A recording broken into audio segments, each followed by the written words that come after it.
नमस्कार दोस्तों। तो कैसे हैं आप लोग? आशा करते हैं आप लोग अच्छे होंगे, स्वस्थ होंगे और मस्त होंगे। ठीक है, तो जैसा कि फ्रेंड्स आपका एसएससी फेज 11 का आपका जो एग्ज़ाम है फ्रेंड्स, वो आपका 27 जून से दोस्तों आपका होना है। तो जिन लोगों को एग्ज़ाम देना है वो लोग वीडियो को ध्यानपूर्वक सुनिएगा। बताए गए एक्स्ट्रा फैक्ट्स को चाहे तो कॉपी में लिख लीजिएगा, चाहे तो पीडीएफ से आप पढ़ लीजिएगा। टेलीग्राम पर पीडीएफ भेज दिया जाएगा। ठीक है, तो चलिए फ्रेंड्स वीडियो को स्टार्ट करते हैं पहले बिना किसी देरी के। ठीक है, तो देखिए आज का जो हमारा पहला प्रश्न है वह है फ्रेंड्स कि निम्नलिखित में से कौन, ठीक है, कौन उड़ीसा का लोक नृत्य है। ठीक है, चार ऑप्शन आपको इसी प्रकार करके दिए जाएंगे। घूमर दिया जाएगा, भांगड़ा दिया जाएगा, कथक दिया जाएगा, छऊ दिया जाएगा। तो इसमें से जो आपका जो छऊ है वो दोस्तों आपको टिक कर लेना है। ठीक है, छऊ जो लोक नृत्य है वो आपका उड़ीसा का लोक नृत्य है। इसके अलावा घूमर की हम लोग बात करेंगे तो घूमर आपका कहाँ का लोक नृत्य है, तो ये आपका राजस्थान का लोक नृत्य है। राजस्थान में भी कहाँ किसके द्वारा किया जाता है? महिलाओं के द्वारा, पुरुष के द्वारा। ठीक है, तो आपको महिलाएं इस पर क्लिक करना है। ठीक है, इसके अलावा ऑप्शन में आपका दूसरा भांगड़ा दिया रहेगा, तो भांगड़ा को देख लेते हैं। भांगड़ा कहाँ का लोक नृत्य है? तो ये आपका पंजाब का लोक नृत्य है। पंजाब का लोक नृत्य है, लेकिन किसके द्वारा किया जाता है? महिलाओं के द्वारा किया जाता है या पुरुषों के द्वारा? तो इसका राइट आंसर आपका पुरुष हो जाएगा। इसके अलावा एक ऑप्शन कथक है, कथक को देख लीजिए। कथक कहाँ का लोक नृत्य है? तो ये आपका उत्तर भारत का लोक नृत्य नहीं है, ये दोस्तों आपका शास्त्रीय नृत्य। ठीक है, जैसा कि आपको मालूम होगा भारत में 8 प्रकार के शास्त्रीय नृत्य, हमने वीडियो में कई बार आपको बताया भी है। उसमें से एक आपका कथक है जो कि उत्तर भारत का है। इसके अलावा राजस्थान की बात करेंगे तो कालबेलिया जो लोक नृत्य है, गणगौर लोक नृत्य है, कठपुतली लोक नृत्य है। ये सभी जो लोक नृत्य फ्रेंड्स ये आपका कहाँ का है? तो ये आपका राजस्थान का है। ये सभी जो प्रश्न आपका प्रीवियस ईयर के जो आपके एग्जाम हुए हैं उसमें पूछे जा चुके हैं। ठीक है, इसके अलावा नोआखाई, नवकलेश्वर, धनु यात्रा, जगन्नाथ यात्रा, छऊ, घुमरा, ओडिसी। ठीक है, ये सब आपका उड़ीसा का ही संबंधित पर्व है, लोक नृत्य है। ठीक है, चलिए दोस्तों वीडियो में आगे बढ़ते हैं। वीडियो में आगे बढ़े फ्रेंड्स से पहले आपको बता दें कि हमारे द्वारा, ठीक है, एक नया इनिशिएटिव लॉन्च किया गया है जो कि आपका ऑनलाइन क्यूज का है, जिसका नाम रखा गया है प्रयास ऑनलाइन क्यूज। ठीक है, इस क्यूज में आपको होने क्या क्या वाला है, तो जो लोग भी इस साल आपका एसएससी सीजीएल सीएचएस का एग्जाम दे रहे हैं उनके लिए आपका बहुत ही महत्वपूर्ण हो जाता है। साथ में साथ इस क्यूज में आपको जीके जीएस के 25 क्वेश्चन और इंग्लिश के 25 क्वेश्चन। ठीक है, जीके जीएस के 25 और इंग्लिश के 25 यानी कि टोटल आपका 50 प्रश्नों का क्यूज होगा। सोमवार से लेकर शनिवार तक कंटिन्यूस चलेगा। रात्रि 9 बजे इसका टाइम रखा गया है। वैलिडिटी की बात करें तो सीएचएसएल का एग्जाम आपका अगस्त माह में होना है, तो अगस्त तक इसका वैलिडिटी रखा गया है। पूर्णतः टीसीएस के नए नवीनतम पैटर्न पर आधारित प्रश्न आपको देखने को मिलेंगे। स्टार्ट कब से हो रहा है? तो 1 जुलाई से ये आपका स्टार्ट हो जाएगा। इसमें आपका लिमिटेड सीट रखा गया, ज़्यादा सीट भी नहीं रखा गया है, ताकि वो स्टूडेंट ही आ सके जो आपका क्या है, पूर्णतः प्राइम फोकस्ड हो। ठीक है, इस क्यूज का जो प्राइस, न्यूनतम प्राइस रखा गया है मात्र 49 रुपया, यानी कि 1 रुपया में आप क्या 2 दिन आप है जो कि क्यूज दे सकते हैं। इसको बुक करने के लिए आपको व्हाट्सअप नंबर दिया गया है, तो आप लोग जाके यहाँ से व्हाट्सअप पे और भी जानकारी ले सकते हैं। अपना सीट है जो कि बुक कर सकते हैं, क्योंकि लिमिटेड सीट ही रखा गया है। ठीक है, चलिए फ्रेंड्स वीडियो में आगे बढ़ते हैं। वीडियो में आगे बढ़े तो अगला जो प्रश्न है आपका, द्वितीय जो अशोक है वो किसे कहा जाता है? तो द्वितीय अशोक की बात करेंगे तो ये आपका कनिष्क को कहा जाता है। ठीक है, कनिष्क को कहा किस लिए जाता है? अशोक ने क्या किया था? बौद्ध धर्म का प्रचार प्रसार किया था। उसी प्रकार कनिष्क ने भी क्या किया था? बौद्ध धर्म का प्रचार प्रसार किया था। इसी कारण इसको क्या कहा जाता है? द्वितीय अशोक कहा जाता है ना। ठीक है, तो इसके अलावा कनिष्क के समय में चौथा बौद्ध संगीति हुआ था, ये आपको मालूम होगा। कुल मिलाकर 4 बौद्ध संगीति हुआ था। ठीक है, उसमें आपका चौथा जो बौद्ध संगीति कहाँ हुआ था? तो आपका जम्मू कश्मीर के कुंडलवन में हुआ था। किसने कराया था? तो कनिष्क ने ही कराया था। ठीक है, कनिष्क की बात करेंगे तो किस वंश से संबंधित है, ये भी आपका प्रश्न बन चुका है, तो कुषाण वंश से संबंधित है। ठीक है, इसके अलावा भारत में जो सिल्क मार्ग का खोज का जो श्रेय है वो आपका किसे दिया जाता है? तो ये भी आपका कनिष्क को ही दिया जाता है, तो इसको भी आपको याद रखना है। ठीक है, चलिए नेक्स्ट क्वेश्चन है कि संविधान के किस भाग में केंद्र शासित प्रदेश का वर्णन है? ठीक है, केंद्र शासित प्रदेश का वर्णन भाग आपसे पूछा है, तो भाग आपका 8 हो जाएगा। इस प्रकार अगर अनुच्छेद पूछ दिया जाए तो अनुच्छेद आपका 239 से 242 हो जाएगा। ठीक है, तो इसको भी आपको याद रख लेना है। इसके अलावा भाग 5 की बात करेंगे तो भाग 5 आपका संघ से संबंधित है। अनुच्छेद की बात करेंगे तो 52 से 151 तक आपका अनुच्छेद भाग 5 संबंधित है। भाग 6 आपका राज्य से संबंधित है। ठीक है, 152 से 237 अनुच्छेद तक। भाग 4 की बात करेंगे हम लोग तो डीपीएसपी से संबंधित है, अनुच्छेद 36 से 51 तक। ठीक है, इसके अलावा फंडामेंटल राइट की बात करेंगे मौलिक अधिकार का, तो मौलिक अधिकार किस भाग में संबंधित है? अगर ये भी प्रश्न आपसे पूछ दिया जाए तो मौलिक जो अधिकार है वो फ्रेंड्स आपका किस भाग में संबंधित है? तो आपका भाग 3 में संबंधित है। ठीक है, अनुच्छेद की अगर बात करेंगे तो अनुच्छेद जो 12 से 35 अनुच्छेद है आपका क्या है, भाग 3 से संबंधित है, मौलिक अधिकार से। ठीक है, अगर अनुच्छेद 12 की हम लोग बात करें तो इसमें आपका राज्य की परिभाषा है। 13 की बात करें तो कोई भी आपका मौलिक अधिकार का हनन होता है तो आप सीधे सुप्रीम कोर्ट, हाई कोर्ट जा सकते हैं। ठीक है, इसके अलावा 14, 15, 16, 17 आपका समानता का अधिकार है। 19 से 22 आपका स्वतंत्रता का अधिकार है। इस प्रकार करके आपका है जो कि मौलिक अधिकार दिया गया है। भाग 2 की हम लोग बात करते हैं तो भाग 2 किससे संबंधित है, तो भाग 2 दोस्तों आपका नागरिकता से संबंधित है। ठीक है, नागरिकता से संबंधित अनुच्छेद की बात करेंगे तो 5 से 11 अनुच्छेद आपका क्या है, तो नागरिकता से संबंधित आपका अनुच्छेद है।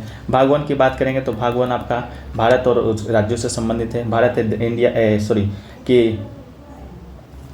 That is India shall be union of state. ठीक है, ये आपका अनुच्छेद 1 में आता है, लेकिन भारत और राज्यों संघ से संबंधित अनुच्छेद भाग 1 है। ठीक है, तो इस प्रकार करके आपको रिलेट करके याद रखना है। अगला है कि गांधी जी ने किस घटना के बाद असहयोग आंदोलन को बंद कर दिया था, तो गांधी जी के द्वारा आपको मालूम होगा 1920 में ही शायद आपका असहयोग आंदोलन है जो कि चलाया जा रहा था। आंदोलन आपका सफलतापूर्वक चल रहा था।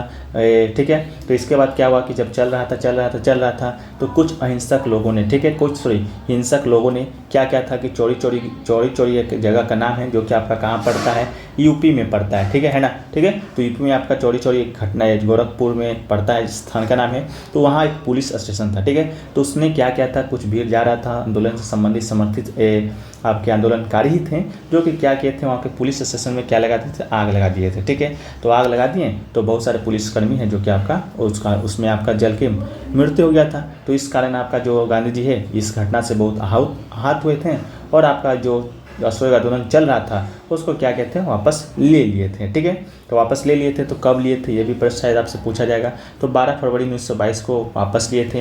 ये घटना कब हुआ था, तो ये घटना हुआ था 4 फरवरी 1922 को। तो दोनों आपको याद रखना है। ठीक है, इसके अलावा असहयोग आंदोलन हम लोग बात कर लिए 1920 में चलाया गया था। चंपारण सत्याग्रह देखिए चलाया गया था 1917 में। कहाँ चलाया गया था, तो बिहार के चंपारण एक जिला का नाम है, वहीं पर चलाया गया था नील के खेती के लिए। ठीक है, एक आपका खेर आंदोलन है जो कि 1918 में चलाया गया था। दांडी मार्च दोस्तों आपका 1930 में चलाया गया था। शुरू कहाँ से हुआ था, साबरमती आश्रम से शुरू हुआ था। किस लिए चलाया गया था, तो नमक कानून को तोड़ने के लिए चलाया गया था। ठीक है, भारत छोड़ो आंदोलन कब चलाया गया था, तो 1942 में। इसी भारत छोड़ो आंदोलन में गांधी जी ने एक नारा दिया था जो कि बहुत ही लोकप्रिय था कि करो या मरो। ठीक है, ऐसे तो गांधी जी है जो कि दोस्तों आपका अहिंसा में विश्वास रखते हैं, लेकिन करो या मरो का जो नारा है वो आपका कहीं ना कहीं हिंसा को दर्शाता है। ठीक है, तो ये नारा आपका गांधी जी के द्वारा दिया गया था। ठीक है, अहमदाबाद मिल आंदोलन आपका 1918 में हुआ था मिल मजदूरों के लिए। ठीक है, चंपारण सत्याग्रह की बात हम लोग कर लिए। भारत आगमन गांधी जी, आपका पता होगा आपको कि गांधी जी जो कि पढ़ाई करने के लिए विदेश गए थे, दक्षिण अफ्रीका गए थे, तो वापस लौटे थे। कब लौटे थे, तो 1915 में लौटे थे। गए कब थे, तो आपको 1893 में गए थे। आपका इनका जन्म कब हुआ था, तो 1869 में जन्म हुआ था। इस प्रकार करके आपको क्या करना है, रिलेट कर लेना है। ठीक है, पूना पैक्ट कब हुआ था, तो 1932 में आपका पूना पैक्ट हुआ था। ठीक है, इसके अलावा गांधी इरविन समझौता आपका 1931 में हुआ था। इसी के बाद आपका सविनय अवज्ञा आंदोलन जो कि स्टार्ट हुआ था। ठीक है, तो इस प्रकार रिलेट करके आपको भी क्या करना है, याद करते चलना है ताकि किसी प्रकार का कोई भी प्रश्न आ जाए आपसे छूटे ना। ठीक है, चलिए नेक्स्ट क्वेश्चन की बात करते हैं फ्रेंड्स। नेक्स्ट क्वेश्चन है कि किस मुगल सम्राट को अंग्रेजों ने निर्वासित कर रंगून भेज दिया था। रंगून की बात करते हैं हम लोग, तो ये आपका किसका नाम है, बर्मा का आपका क्या है, पुराना नाम है। बर्मा वर्तमान में है कहाँ, तो ये आपका भारत का पड़ोसी देश म्यांमार का राजधानी है, क्या है, बर्मा। ठीक है, तो बहादुर शाह जफर द्वितीय। ठीक है, बहादुर शाह जफर द्वितीय के विषय में आप लोग को मालूम होगा ये कौन था, तो ये आपका ये मुगल साम्राज्य का अंतिम शासक था। ठीक है, मुगल साम्राज्य का अंतिम शासक था 1857 में। 1857 तक के शासन क्या था, लेकिन क्या हुआ था कि इसको निर्वासित कर रंगून भेज दिया गया था। ठीक है, तो आपको मालूम होगा 1857 में एक आपका भारतीय इतिहास में बहुत बड़ा क्रांति हुआ था जिसे 1857 की क्रांति भी कहते हैं, चाहे कहीं कहीं आपका भारतीय स्वतंत्रता संग्राम का प्रथम आंदोलन या सिपाही विद्रोह। ठीक है, इसे बहुत सारे नाम से जाना जाता है। तो 1857 का क्रांति हुआ था, उसी में भाग लेने के लिए। ठीक है, उसी में बहादुर शाह जफर द्वितीय जो कि आपके भाग लिए थे, उसको आपको रन किए थे। ठीक है, तो उसी कारण है जो कि अंग्रेज इसे निर्वासित कर रंगून भेज दिया था। ठीक है, 1857 का क्रांति जो कि सफलता नहीं पाया था, ठीक है। इस कारण है जो अंग्रेज जीत गया था, इसको क्या किया था, रंगून भेज दिया था, ठीक है। यह आपका भारत में अंतिम मुगल बादशाह हुआ था, ठीक है। 1857 के बाद दिल्ली में वक्त खां के साथ क्या था, तैनात था, ठीक है। इसका सेनापति था या वक्त खां, ठीक है। अगला है आपका निम्नलिखित में से कौन सा है जो कि आपका नोबेल गैस नहीं है। तो नोबेल गैस नहीं है तो आपका क्वेश्चन आ सकता है, लेकिन आपको क्या याद रखना है, नोबेल गैस कौन कौन है, ठीक है। तो आपका 6 नोबेल गैस है, जिसमें से आपका एक हीलियम है, आर्गन है, क्रिप्टन है, जेनॉन है, रेडॉन है, नियोन है, ठीक है। तो ये 6 नोबेल गैस को आपको क्या याद रखना है। बाकी किसी प्रकार का कोई प्रश्न आ जाए आप उसको कर लेंगे। जैसे कि नोबेल गैस है तो इनमें 6 में से कोई एक होगा तो आपका राइट आंसर हो जाएगा, ठीक है। ये देखिए एक है कि 3 तलाक कानून में कितने साल का सज़ा है जो कि आवंटित किया गया है, ठीक है। तो ये आपका क्या है, करंट अफेयर से क्वेश्चन बन सकता है। तो 3 तलाक जो कानून है, 3 तलाक में इसका जो आंसर है छुपा हुआ है, 3 साल के सज़ा का है जो कि प्रावधान है, ठीक है। चलिए अगला जो क्वेश्चन पूछा गया है उसको देख लेते हैं कि हरदीप सिंह पुरी ने एशिया का सबसे बड़ा बायोगैस प्लांट का उद्घाटन किया है, तो कहाँ किया है, ठीक है। तो हरदीप सिंह पुरी कहाँ किया है, तो आपको मालूम होगा कि ये पंजाब के संगरूर में किया है, ठीक है। तो इसका राइट आंसर क्या हो जाएगा, पंजाब के संगरूर में हो जाएगा, ठीक है। वर्तमान में बात करें हरदीप सिंह पुरी कौन है, तो पेट्रोलियम और प्राकृतिक गैस मंत्रालय के मंत्री हैं, ठीक है। आपका अक्टूबर 2022 में ये किए थे सबसे बड़ा बायोगैस प्लांट का उद्घाटन, जिसको भी आपको याद रखना है।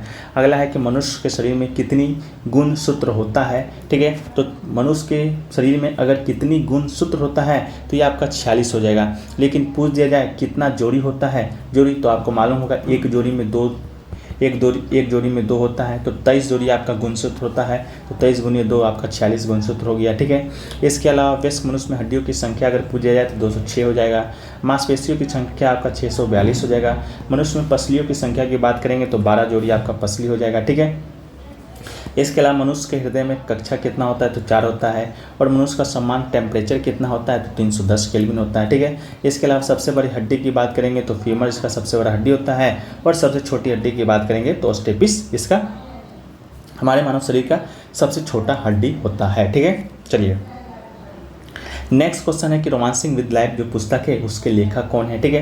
तो रोमांसिंग जो विद लाइफ के पुस्तक है वो आपका देवानंद जी के द्वारा लिखा गया है। तो देव आनंद, ठीक है, देवानंद इनका पूरा नाम नहीं है, जिसका नाम है आपका देव आनंद, ठीक है। तो इसका राइट आंसर हो जाएगा रोमांसिंग विद लाइफ इनके द्वारा लिखा गया है।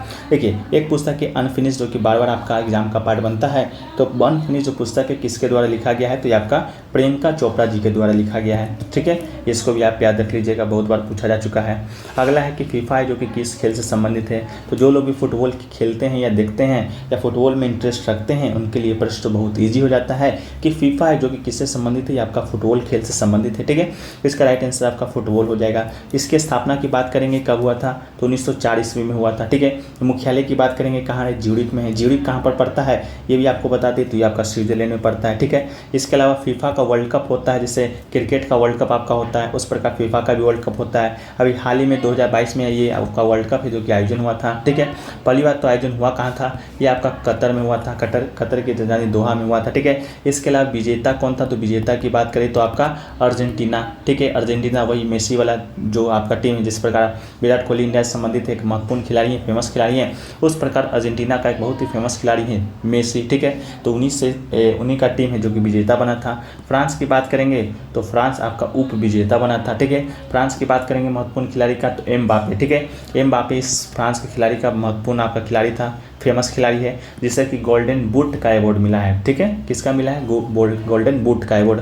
गोल्डन बूट का अवार्ड मिलता क्यों है, जिस प्रकार आपका देखते होंगे ऑरेंज के आईपीएल में मिलता है सबसे ज़्यादा जो रन मारता है, तो बूट का अवार्ड उसे मिलता है जो सबसे ज़्यादा क्या करता है, गोल करता है, ठीक है।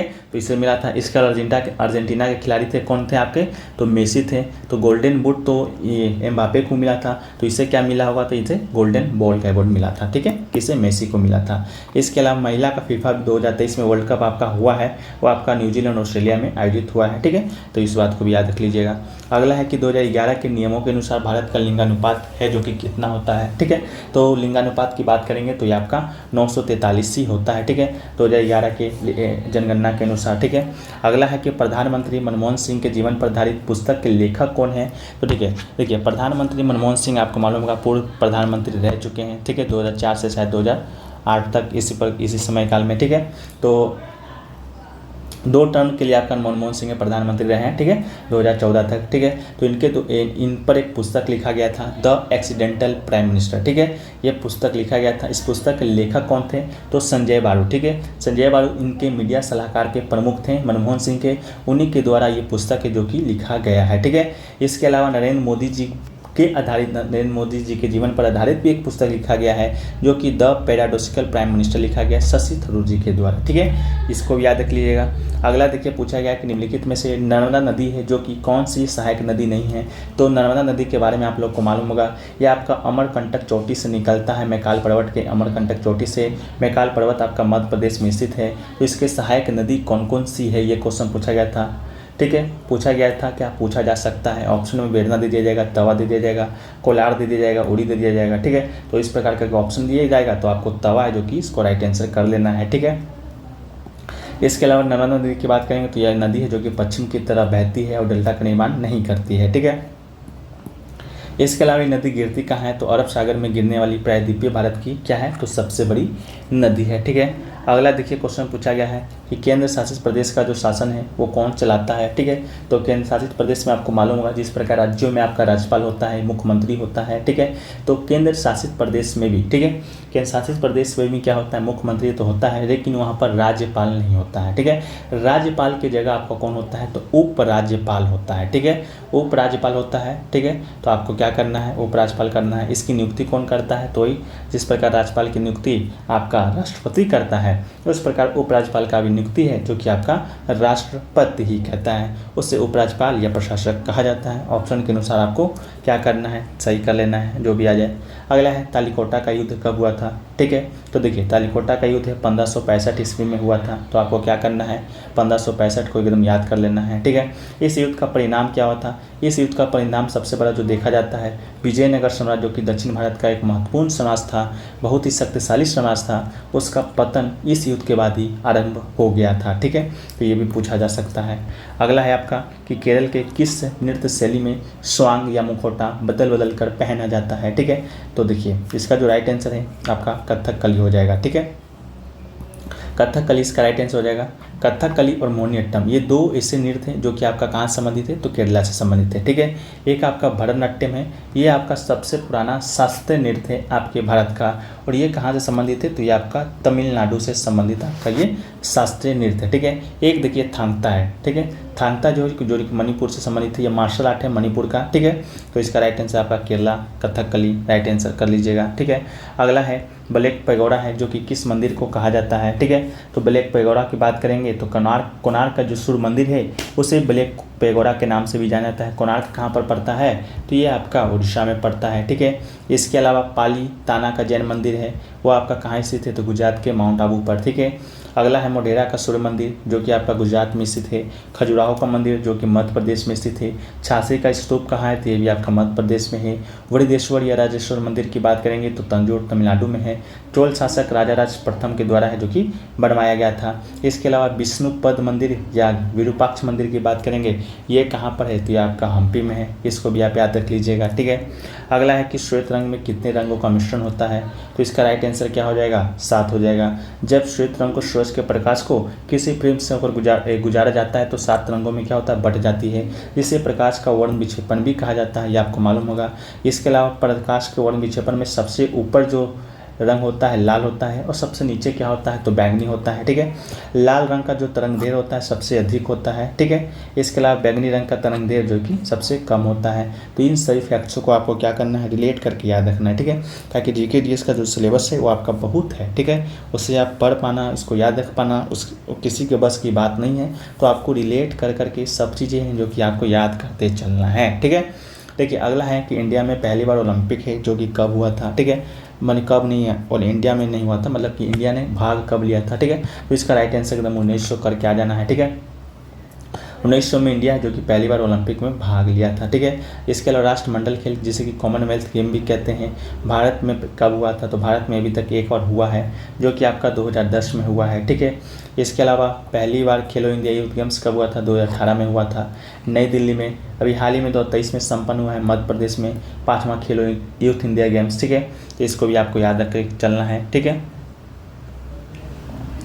अगला है कि आधुनिक भारत के जनक है जो कि किसे कहा जाता है, इसको भी आपको याद रखना है। तो आधुनिक भारत के जनक के रूप में राजा राम मोहन राय जी को कहा जाता है। तो इसका राइट आंसर आपका क्या हो जाएगा, राजा राम मोहन राय हो जाएगा। राजा राम मोहन राय के विषय में बात करेंगे तो 1828 में कोलकाता में ब्रह्म समाज की स्थापना इन्हीं के द्वारा किया गया था। 1815 में आत्मीय सभा की स्थापना भी इन्होंने किया था। 1829 में राजा राम मोहन के प्रयासों से लॉर्ड विलियम जो बेंटिक थे भारत के वायसराय, सती प्रथा का अंत किया गया था इन्हीं के प्रयासों से, ठीक है। इसके अलावा राजा राम मोहन राय को आधुनिक भारत का पिता, आधुनिक भारत का जनक, आधुनिक भारत का अग्रदूत भी कहा जाता है।